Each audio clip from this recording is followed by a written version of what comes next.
ကျွန်တော်တို့ရင်ကိုရဲ့ဆုဆိုတဲ့တခြင်းရဲ့ intro ကိုကျွန်တော်တို့အနည်းနည်းနဲ့ပြန်တီးပေးမှာပေါ့နော်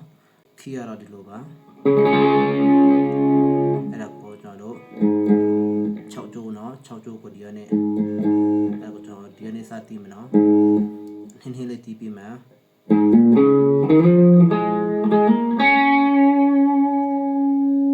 အဲ့ဒါကိုနည်းနည်းလေးပြန်တီးပေးမယ်เนาะ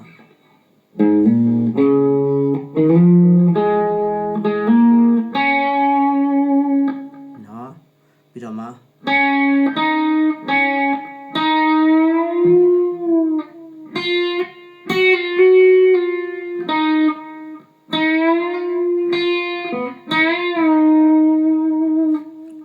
အဲ့ကိုပြန်တီးပေးမယ်နော်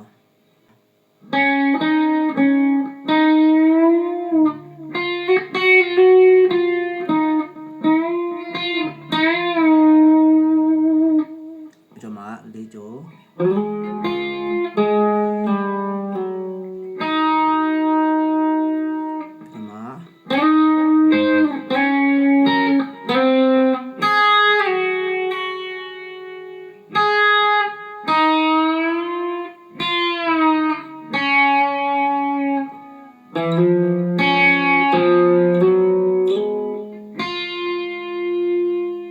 အစားနဲ့ပြန်တီးမယ်ဖြည်းဖြည်းလေးပြန်တီးပေးမယ်နော်